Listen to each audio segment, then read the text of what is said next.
오늘 이 새벽 우리에게 주시는 하나님의 말씀은 이사야 45장 1절부터 5절까지 말씀입니다.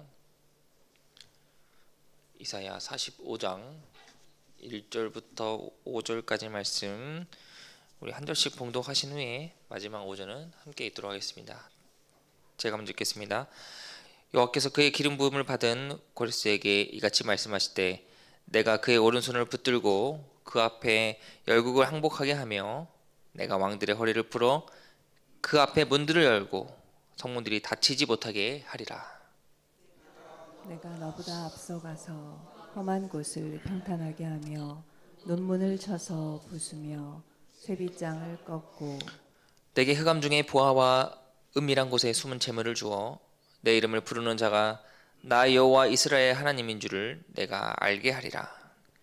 내가 나의 종 야곱 내가 택한 자 이스라엘 곧 너를 위하여 내 이름을 불러 너는 나를 알지 못하였을지라도 내게 칭호를 주었노라. 나는 여호와라, 나 외에 다른 이가 없나니 나밖에 신이 없느니라. 너는 나를 알지 못하였을지라도 나는 내 띠를 동일 것이요. 아멘. 할렐루야. 네, 오늘 이 새벽에도 이사야 45장의 은혜가 저와 여러분 모두에게 함께하기를 축복합니다. 오늘 또 우리 옆에 분들 보시면서 함께 평화 인사 나누도록 하겠습니다. 주님의 평화를 빕니다. 주님의 평화를 빕니다. 오늘 이사야 45장의 말씀은 하나님께서 먼 훗날 일어나게 될 이스라엘 백성들의 모습을 미리 선포하고 계십니다. 그 하나님의 구원은 이스라엘 백성들에게는 바벨론 포로로부터 자유케 되는 놀라운 구원의 날이요, 더 나아가 하나님을 믿는 하나님의 자녀들에게 이 세상 가운데 모든 것이 바로 세게 되는 놀라운 구원의 날입니다.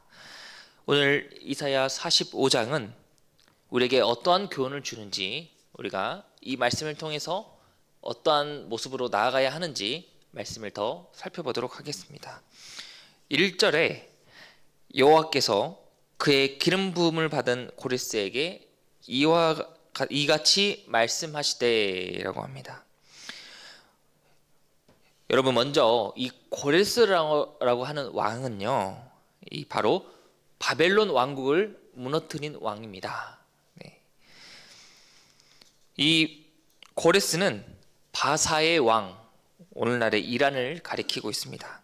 이 바사가 나중에는 페르시아가 되고, 페르시아는 시간이 지날수록 더 전 세계를 정복하는 강대국이 됩니다.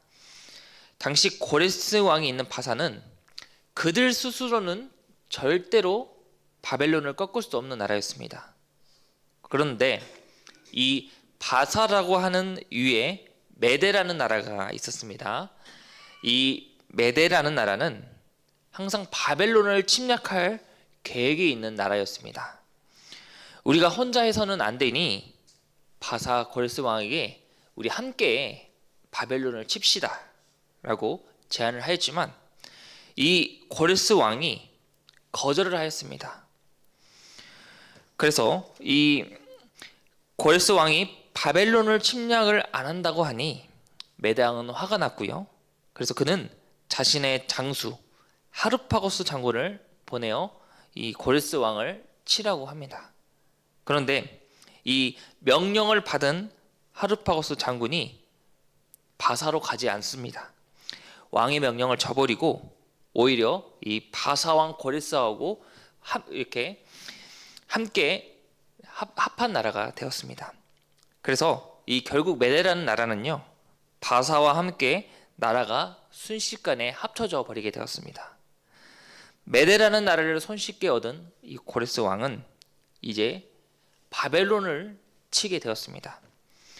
그런데 바벨론은 너희들이 우리를 어떻게 이길 수 있겠냐 방심을 하다가 어느 순식간에 바벨론이 함락하게 되었습니다.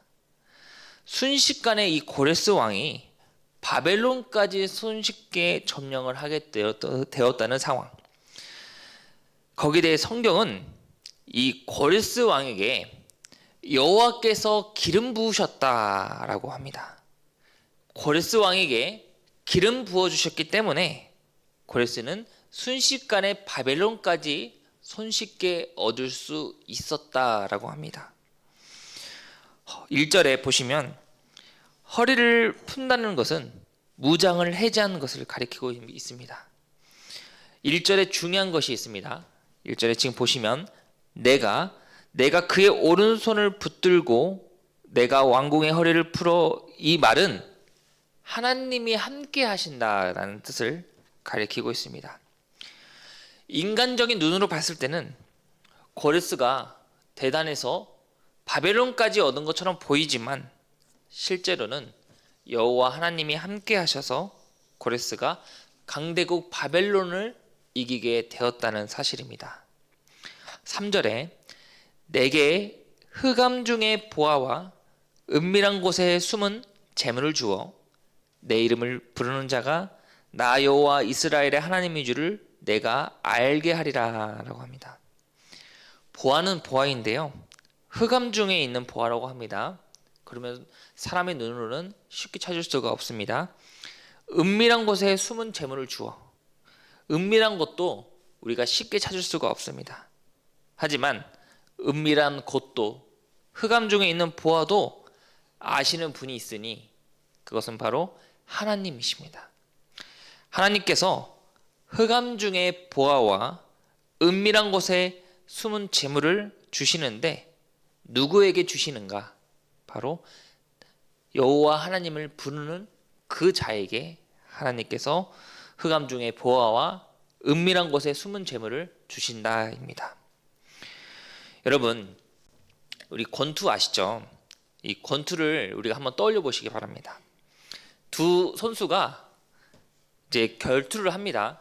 그런데 쉽게 승부가 나지 않아 연장전까지 가도 승부가 나지 않습니다. 그러면은 이제 마지막에 어떻게 하냐면 심판이 두 선수를 불러서 이제 마지막 최후 승리자의 이름을 높이 손을 들게 됩니다. 이름을 부른다는 것은 바로 승리의 의미를 가리키고 있습니다. 즉 하나님께서 너의 이름을 부르셨을 때 너를 최후 승리자로 삼으신다입니다. 우리는 그렇습니다. 이 땅에 있을 때는 흑암이 있고 어두운 곳에 재물인지 보화인지 우리는 쉽게 알 수가 없습니다. 하지만 하나님께서 우리의 이름을 불러주시면은 우리는 어둠 가운데 빛을 볼 수 있다라는 것을 기억하시길 바랍니다.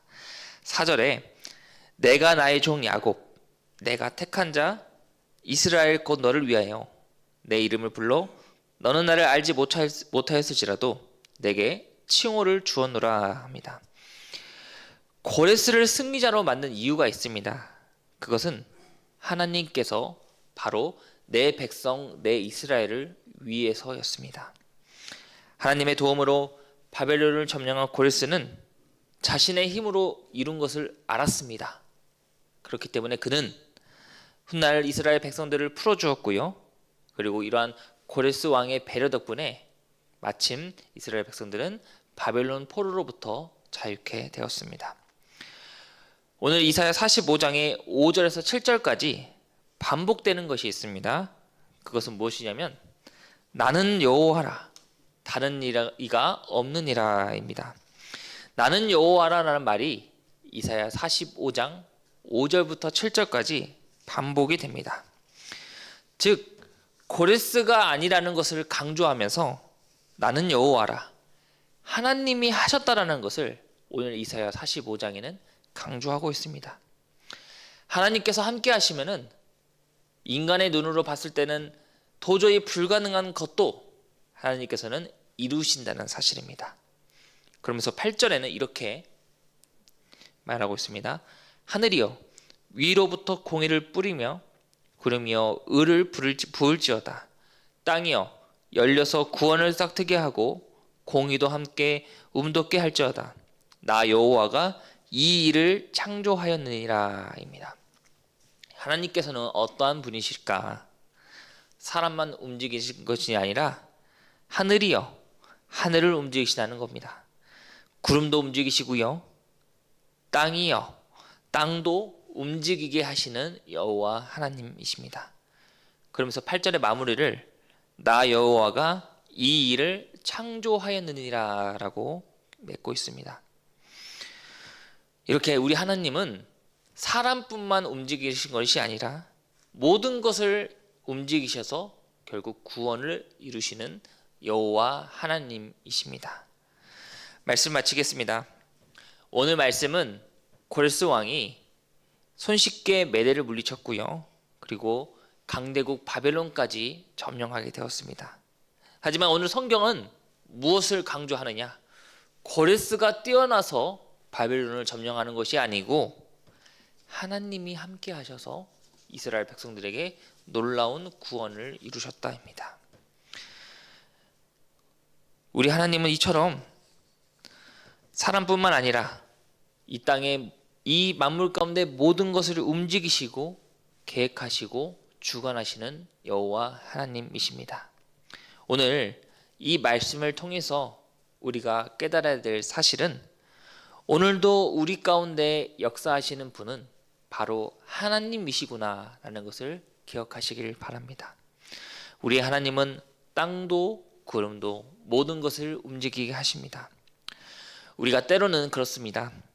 내가 어려움 앞에 모든 일 가운데 사람이 변해야 내가 일을 이룰 수 있고 하늘이 도와주어야 땅이 움직여야 모든 일이 해결할 것처럼 보입니다. 하지만 이 땅 가운데 모든 것은 하나님이 함께 하셔야 된다는 것을 우리가 오늘 기억하시면서 오늘 하루를 열어갈 때 내 마음 가운데 답답한 마음이 어려운 것들이 조금이라도 있다라면 모든 것을 열어가시고 인도하시는 분은 바로 하나님이시구나. 이것을 기억하시면서 하나님께 모든 것을 맡기고 하나님의 인도하신 가운데 믿음으로 나아가시는 이 하루가 되시기를 주님의 이름으로 간절히 소망합니다. 기도하겠습니다.